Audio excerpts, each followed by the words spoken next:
Perkenalkan, nama saya Nathaniel Jelsi dari kelas 12 MIPA 2. Saya akan membawakan materi fisika, konsep, dan fenomena kuantum. Baiklah, kita masuk ke materi pertama, yaitu efek fotolistrik. Pada bagian ini kita akan mempelajari materi sifat dualisme cahaya, yaitu sebagai gelombang dan partikel. Baiklah, mari kita masuk pada submateri yang pertama, yaitu cahaya. Dalam kehidupan sehari-hari, kita tidak bisa lepas dari cahaya. Cahaya matahari menjadi sumber utama kehidupan. Cahaya matahari menyebabkan siang hari menjadi terang. Cahaya matahari juga digunakan untuk mengeringkan pakaian, hasil pertanian dan perikanan. Kemudian, lintasan cahaya yang lurus teramati di suatu medium. Namun ketika cahaya masuk ke medium yang lain, lintasannya akan berbelok, tidak lagi seperti arah semula. Saat memasuki medium yang berbeda, cahaya dibiaskan. Demikian pula ketika cahaya melewati celah sempit seorde dengan panjang gelombangnya, cahaya tersebut akan mengalami difraksi. Cahaya juga dapat berinteraksi, saling berpadu, dan gejala difraksi dan interferensi ini akan menghasilkan pola gelap terang. Apakah kita pernah membayangkan bagaimana mungkin cahaya yang berpadu menjadi suatu tempat gelap? Kalau kita menggunakan teori Newton bahwa cahaya adalah partikel, maka kita akan berpandangan bahwa perpaduan cahaya akan menyebabkan suatu tempat menjadi lebih terang. Gejala ini memang menjadi membingungkan kita, karena gejala semacam ini Huygens menyampaikan pendapatnya tentang cahaya yang berbeda dari Newton. Menurut Huygens, cahaya adalah gelombang. Dengan dasar ini, Huygens dapat menjelaskan bagaimana terjadinya pola gelap terang pada peristiwa difraksi dan interferensi. Selanjutnya, efek fotolistrik. Di depan pada tahun 1887, Hertz menjumpai peristiwa yang sangat istimewa. Saat menyinari elektroda dengan sinar ultraviolet, dia melihat adanya lucutan listrik. Gejala ini disebut fotolistrik. Untuk meneliti lebih lanjut gejala ini, Philip Lenard mengembangkan fototube. Dalam penelitiannya digunakan susunan peralatan seperti pada gambar di bawah ini. Sebuah keping logam yang akan disinari dan keping kolektor diletakkan dalam tabung yang divakum. Sumber cahaya yang digunakan. Selanjutnya, hubungan antara arus dengan tegangan untuk dua frekuensi yang berbeda, FM dan FB. Untuk cahaya dengan frekuensi FM didapatkan tegangan penghenti sebesar Vm, sedangkan bila digunakan cahaya dengan frekuensi yang lebih tinggi yaitu Fb, akan diperoleh tegangan yang lebih besar pula yaitu Vb. Menurut Einstein, pelepasan elektron terjadi karena foton yang datang pada logam akan menumbuk sebuah elektron yang terikat dalam logam dan memberikan seluruh tenaganya sebesar Hf. Tenaga foton tersebut akan digunakan untuk melepaskan elektron dari ikatan tenaga gerak elektron.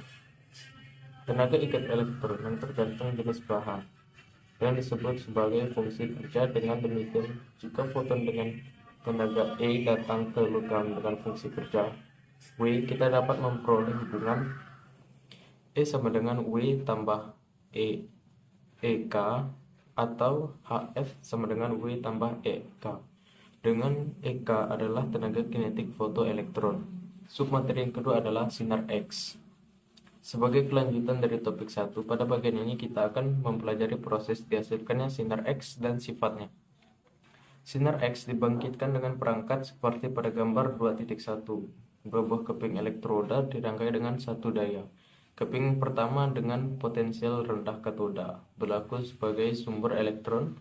Keping kedua dengan potensial yang lebih tinggi atau anoda berlaku sebagai target. Pemanasan keping K akan mengakibatkan elektron pada keping terlepas dari ikatannya antara keping katoda K dan anoda A diberi beda potensial yang tinggi dengan polaritas seperti pada gambar. Anoda lebih tinggi potensialnya dibanding katoda. Karena itu elektron akan ditarik dan dipercepat ke arah anoda yang berlaku sebagai target dengan tenaga gerak sebesar EK1 sama dengan E VA. Elektron yang menumbuk target akan diperlambat dan kehilangan tenaga gerak.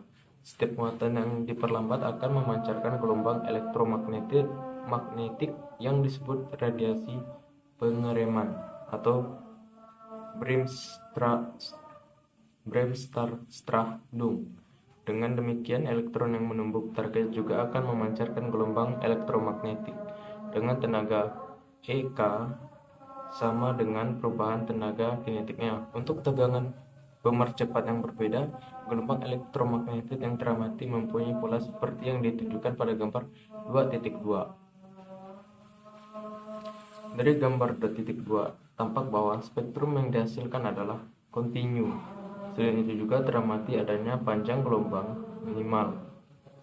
Pola ini teramati pada berbagai nilai tegangan pemercepat. Untuk tegangan yang tinggi, panjang gelombang minimal lebih pendek. Pada keadaan khusus, juga dijumpai adanya puncak yang disebut sebagai sinar X karakteristik. Teori elektromagnetika hanya memprediksi adanya radiasi yang kontinu, karena perubahan tenaga kinetik elektron saat menumbuk target juga kontinu. Namun teori ini tidak menyatakan adanya distribusi panjang gelombang dan panjang gelombang minimal, juga sinar X karakteristik. Dengan menggunakan teori kuantisasi tenaga gelombang elektromagnetik seperti yang dikemukakan Einstein, kita dapat memahami pola hasil eksperimen di atas sesuai dengan persamaan pada gambar 2.2. Tenaga gelombangnya sama dengan perubahan tenaga gerak. Sedangkan dari persamaan gambar 1.2, tenaga ini sebanding dengan frekuensinya. Karena itu, dari kedua persamaan ini kita mendapatkan tenaga gelombang elektromagnetik terbesar terjadi jika seluruh tenaga geraknya dikonversi menjadi tenaga gelombang elektromagnetik.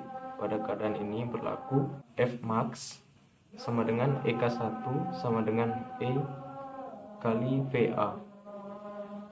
Dari persamaan 2.6 tampak bahwa pada konversi tenaga ini akan dijumpai adanya panjang gelombang minimal atau frekuensi maksimal. Keberadaan puncak sinar X karakteristik berkaitan dengan proses transisi atom penyusun target. Pancaran gelombang elektromagnetik ini bersifat diskrit, terjadi pada panjang gelombang yang tertentu tergantung bahan targetnya. Pada submateri yang ketiga adalah efek Compton. Di bagian depan kita sudah mempelajari interaksi foton dengan elektron yang terikat. Sekarang kita akan mempelajari gejala lain yang dikenal sebagai efek Compton. Efek Compton ini merupakan interaksi antara foton dengan elektron bebas yang mula-mula diam. Pada peristiwa ini berlaku hukum kekekalan tenaga dan hukum kekekalan momentum. Pertama, kita tinjau keadaan sebelum terjadi interaksi. Foton yang datang memiliki tenaga dan momentum sebesar E0 sama dengan HF0 sama dengan HC dan P0 sama dengan H per V0. Setelah hamburan foton terhambur dengan sudut hamburan sebesar 0 terhadap sumbu X, sedangkan elektron terpental ke arah sudut Y terhadap sumbu X. Ini ada contoh soal. Diketahui sinar X dengan panjang gelombang A berinteraksi dengan elektron bebas. Bila diketahui foton terhambur pada sudut 30 derajat, tentukan panjang gelombang foton terhambur dan momentum foton terhambur. Dan ini adalah penyelesaiannya.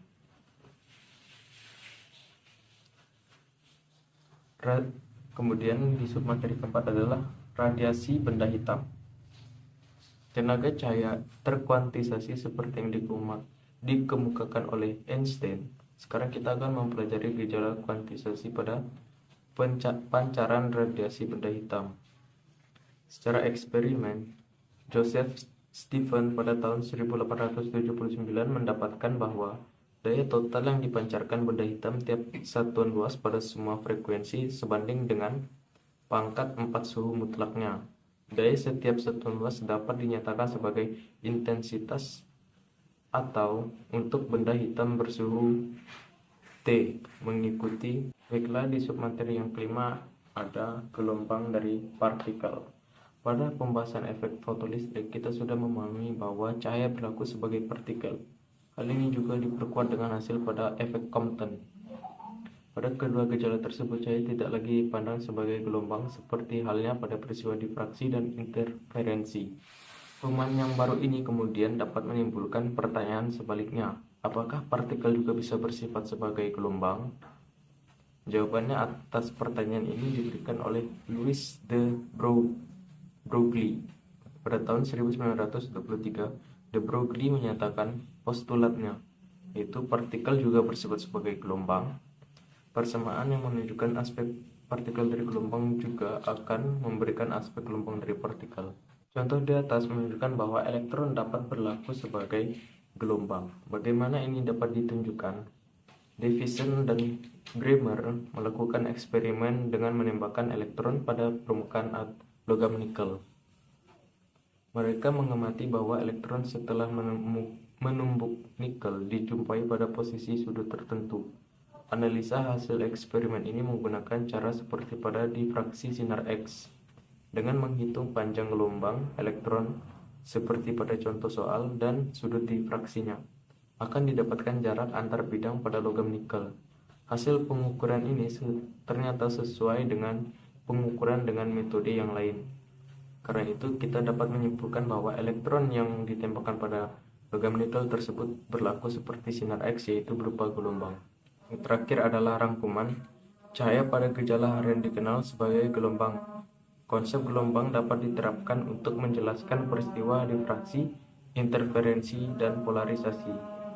Einstein menyatakan bahwa cahaya merupakan paket tenaga yang disebut foton. Tenaga setiap foton, E, sebanding dengan frekuensinya, mengikuti persamaan. Pada efek fotolistrik, tenaga foton diberikan sepenuhnya kepada elektron yang terikat. Tenaga tersebut digunakan untuk melepaskan diri dari ikatan dan untuk tenaga gerak EK mengikuti persamaan. Baiklah, sekian materi dari saya. Terima kasih.